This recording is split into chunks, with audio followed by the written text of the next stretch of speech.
बहुत ज्यादा एक से बाल केंद्रित हुआ, जो कि एक तरह से क्या है, तुम देखते हो कि अरस्तु बोलता है किसी बालक को पहले समझो तब शिक्षा दो, इसीलिए मनोविज्ञान आया। और बाल केंद्रित मतलब क्या है, बाल मनोविज्ञान। तो बालक के समझ के अनुसार, बालक के आवश्यकता के अनुसार, बालक के रुचि के अनुसार, बालक की योग्यता क्षमता के अनुसार जब हम शिक्षा दे रहे हैं तो बाल केंद्रित शिक्षा, मतलब कि शिक्षा का केंद्र बिंदु अगर बालक है, ये शिक्षा है और ये शिक्षा का अगर केंद्र बिंदु बालक है तो हम बोलेंगे बाल केंद्रित शिक्षा हुआ। मतलब बालक अस्थिर होगा, शिक्षा बदलाव होगा, मतलब शिक्षा में बदलाव होगा किसके अनुसार, बालक के अनुसार। इसका मतलब क्या, शिक्षा व्यवस्था, शिक्षा व्यवस्था में सब आ गया, शिक्षा व्यवस्था बालक के अनुसार हो, बालक के अनुसार हो। तो अनुसार हो मतलब क्या है, किसको किसको ध्यान में रख के होना चाहिए। तो सबसे पहले बोला क्या, बालक का रुचि होना चाहिए, क्या चीज है, बालक का एबिलिटी होना चाहिए, मतलब कि योग्यता क्या है आपका, बालक का योग्यता क्या है, बालक का क्षमता क्या है, एक तो से क्या योग्यता ही क्षमता है तुम्हारे बालक का। बालक का आवश्यकता क्या है, जैसे मान लो कोई दिव्यांग बालक है, आवश्यकता क्या है, कोई दिव्यांग बालक है उसको चाहिए ब्रेल लिपि, अगर ब्रेल लिपि तुमने दिया है तभी बाल केंद्रित शिक्षा है, अगर बुक को ब्रेल लिपि से जोड़ा है तभी बाल केंद्रित शिक्षा है, नहीं तो आपने तुम पढ़ा रहे हो और बाल केंद्रित शिक्षा हुआ ही नहीं। इसीलिए 3 तरह का शिक्षा व्यवस्था होता है, यहाँ समझो बात को। सबसे पहला होता है एकीकृत शिक्षा, एकीकृत शिक्षा जिसको बोलते हैं कि इंटीग्रेटेड एजुकेशन। दूसरा होता है क्या, बाल केंद्रित शिक्षा, क्या होता है, बाल केंद्रित शिक्षा जिसको बोलते हैं चाइल्ड सेंटर।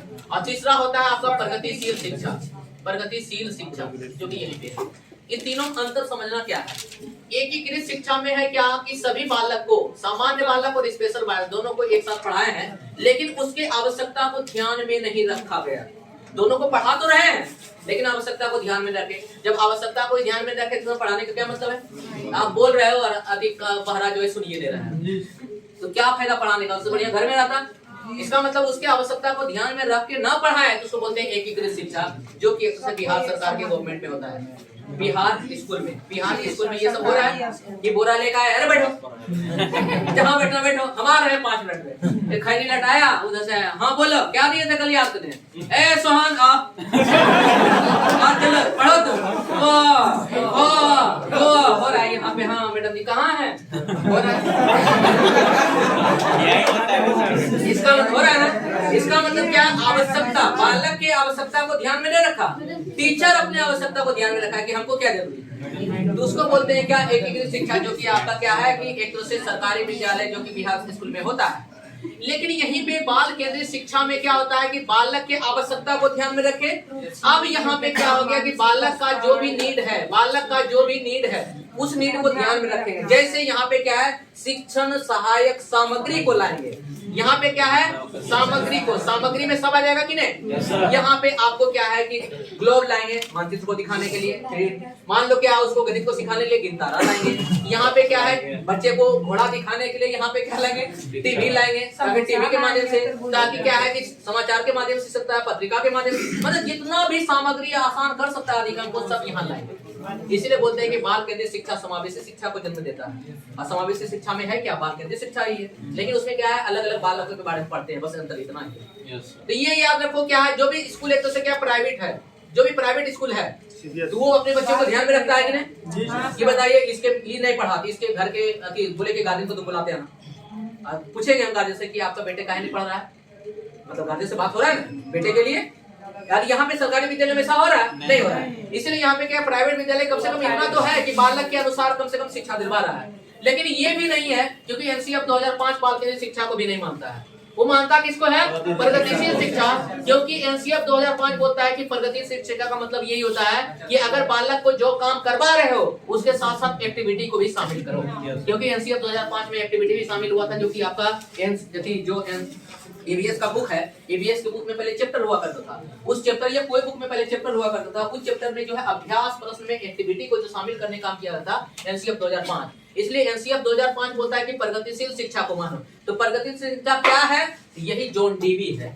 क्या है, जॉन डीवी, जो कि बोलता है कि प्रगतिशील शिक्षा, प्रगतिशील शिक्षा क्या है, जो प्रगति करते रहे।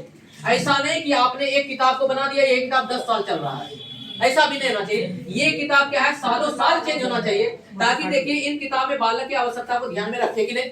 अगर नहीं रखे, कुछ बालक अगर छूट गया समाज में तो उसको दूसरा किताब बना के फिर जोड़िए। इसका मतलब बालक क्या है कि शिक्षा व्यवस्था प्रगतिशील होना चाहिए, बालक वहीं पे रहेगा। तो शिक्षा व्यवस्था प्रगतिशील होना बढ़िया बात है कि नहीं? इसी बहुत प्रगतिशील शिक्षा को क्या है जॉन डीवी दिया था, जिसको बोलते हैं कि एनसीएफ 2005 मानता है। तो वही सोचता है कि अगर एनसीएफ 2005 अगर प्रगतिशील शिक्षा को मानता है तो वहां तक अगर नहीं पहुंच पाए तो कम से कम बाल केंद्रित तक तो पहुंच पाएंगे, कम से कम बालक के नीड के आवश्यकता के अनुसार तो पढ़ा पाएंगे। यही उसका मेन उद्देश्य है। इसलिए अगर क्वेश्चन आएगा तो एनसीएफ 2005 किसको मानता है? तो इसका मतलब क्या है, एक ही कृति को विकसित करके हम लोग क्या बनाए, बाल केंद्रित को विकसित करके हम लोग क्या बनाए। इसके क्या है जॉन डीवी ने बहुत बढ़िया से बात बताया, रूसो ने बात बताया बाल केंद्रित शिक्षा के लिए।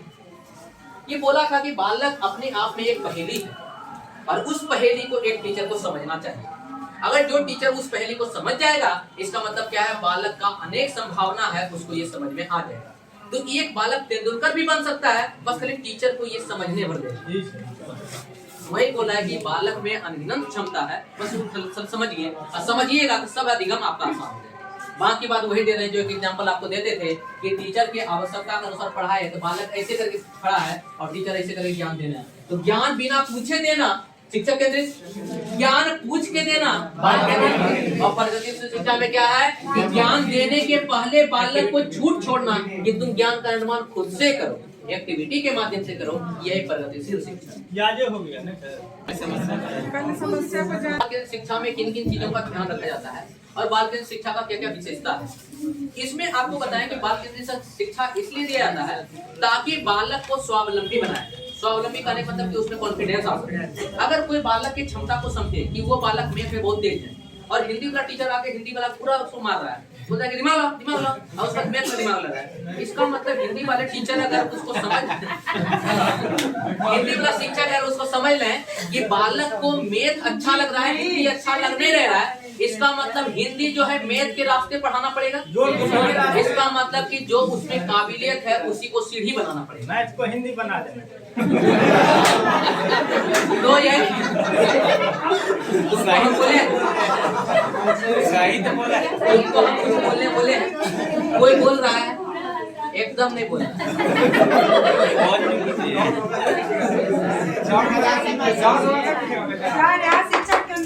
हाँ दिया है शिक्षक केंद्रित कंट्रोल है यहाँ पे। इसका मतलब यही कि बालक को स्वावलंबी बनाया जाए।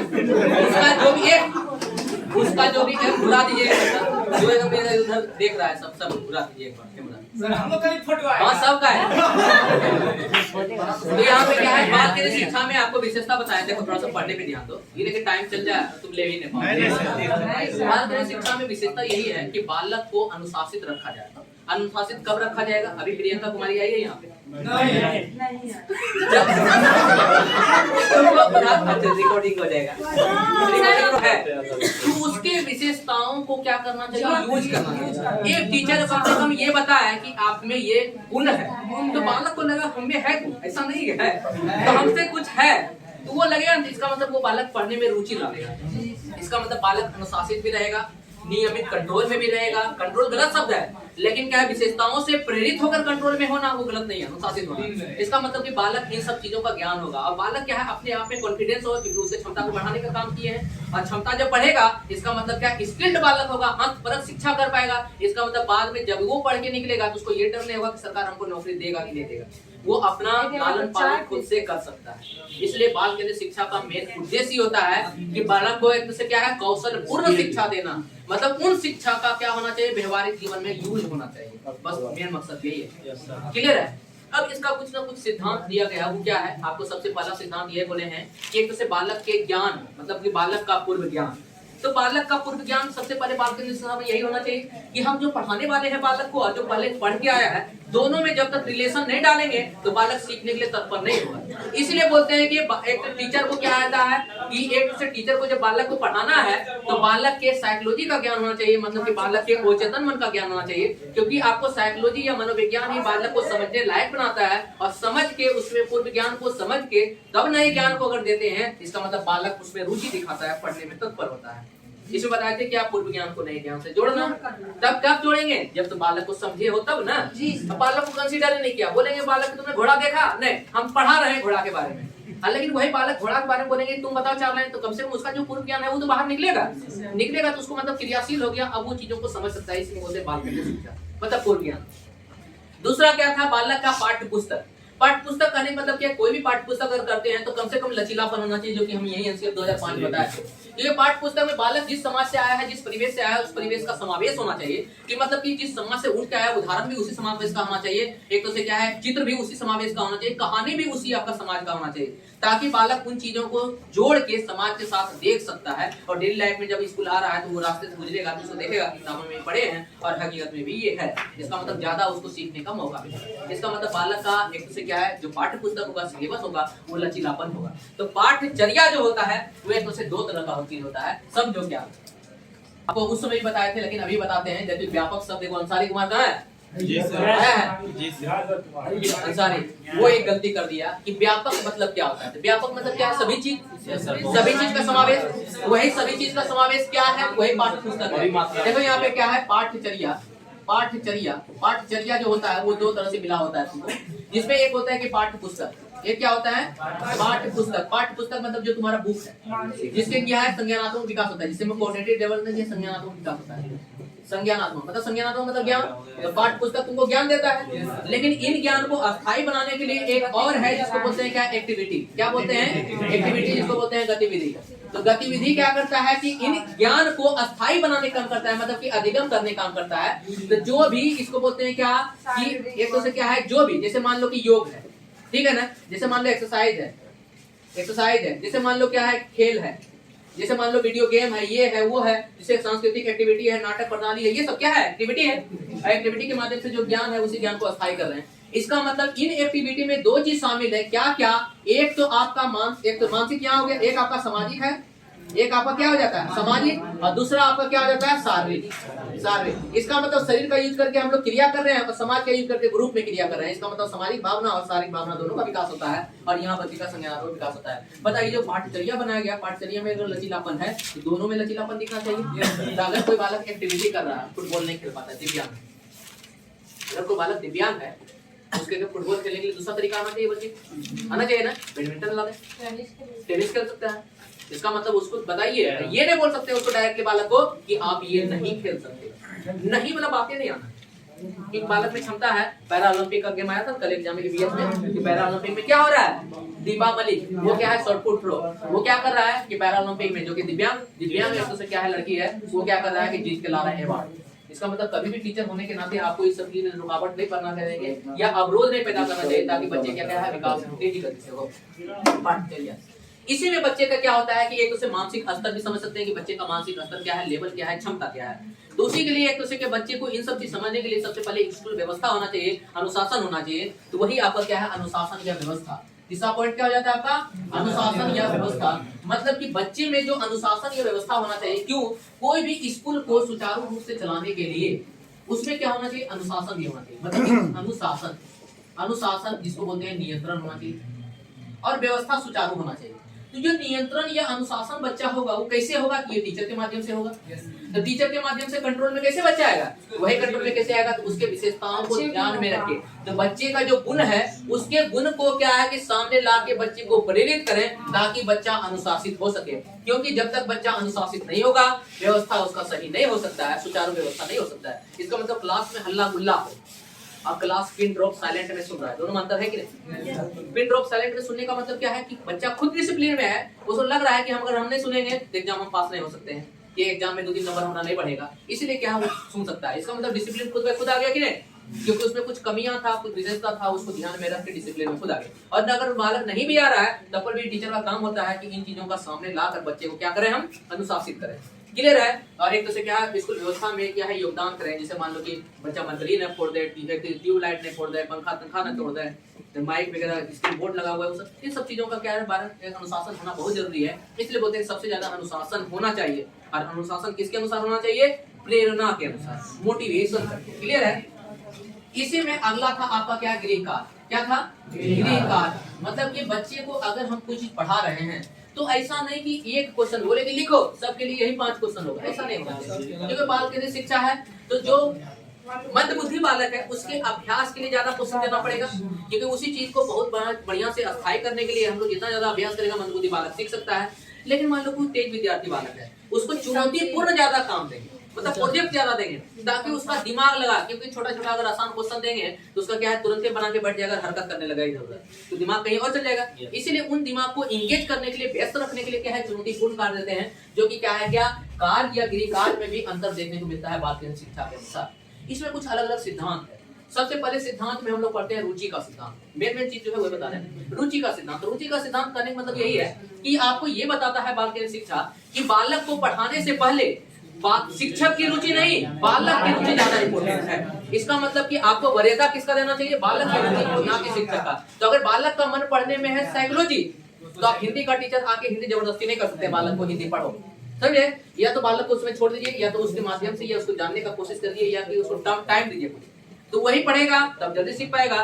नहीं तो अगर किसी बालक का रुचि वही साइकोलॉजी है, अगर हिंदी भी नहीं कर सकता है, ताकि आप ये सीरियल देखने के लिए क्या हो जाता है, यही प्रेरणा मोटिवेशन है। यही टीचर क्या कर सकता है, कर सकता है। तो वही हम लोग का टीचर क्या होता था कि सुबह में जैसे क्लास टीचर जो होता था, क्लास टीचर को एक मतलब एक ड्यूटी मिला हुआ था कि जब भी आप कक्षा में जाएंगे तो आपके बोर्ड पे एक अति होना चाहिए, आदर्श वाक्य होना चाहिए, और उस वाक्य का मतलब आप बच्चा को डेली समझाना है और पढ़ना है। इससे बच्चे में क्या होगा कि कम से कम मोरल जो नैतिकता है उसका समझ होगा, और नैतिकता जब होगा तो चीजों को क्या है, सीख पाएगा। और चीजों को जब एक से डिसिप्लिन तरीका से सीखता है तो खुद बाय खुद लड़का मोटिवेट हो जाता है। तुम देखोगे तो जब तुम कोई काम को सीरियल ढंग से नहीं करते हो तो मोटिवेशन तुम्हें नहीं आता है, वो मोटिवेशन कुछ देर बाद खत्म हो जाता है। इसलिए दो तरह का मोटिवेशन है, एक आंतरिक और बाह्य मोटिवेशन। तो बाहरी मोटिवेशन ज्यादा देर तक जिंदा नहीं रखेगा, लेकिन आंतरिक मोटिवेशन है वो बहुत दूर तक आपको ले जाएगा। इसलिए होना चाहिए बच्चे में क्या, आंतरिक मोटिवेशन। तीसरा में क्या होता है कि एक तो से क्या है, जिसको बोलते हैं क्या, सक्रियता का सिद्धांत। मतलब क्या है, एक्टिविटी। मतलब कि आप बच्चे को जब बाल केंद्रित रूप से सिखा रहे हैं तो बच्चे को ये भी दीजिए, खाली श्रोता बन के सिखाइए मत, बच्चे को उनको खुद ये करने के लिए दीजिए। जो जब करने के लिए दीजिएगा तो बच्चा सक्रिय होगा। कैसे होगा, जब आप पढ़ा रहे हैं तो बच्चा को बोलिए कि जहां पे भी डाउट है तुम क्वेश्चन पूछो, तो पढ़ाने में उसका दिमाग लगेगा तभी वो क्वेश्चन पूछेगा। क्योंकि कोई भी चीज को अगर क्या है ध्यान पूर्वक सुनते हैं, कंसंट्रेशन से सुनते हैं, तभी आपको लगता है कि इन चीज में समस्या है, तभी उसको क्वेश्चन इम्प्रूवमेंट हाल के हमसे पूछते हैं। तो क्वेश्चन पूछना इस बात का निशानी है कि बच्चा क्लास कक्षा में सक्रिय है, चाहे क्वेश्चन गलत पूछे सही पूछे, कम से कम आवाज उठा रहा है, यही महत्वपूर्ण हो गया। क्लियर है? तो ये आपका सक्रियता का सिद्धांत हो गया। अगला क्या है, डेमोक्रेटिक का सिद्धांत। मतलब क्या है, सिंपल बात है कि प्रजातांत्रिक सिद्धांत।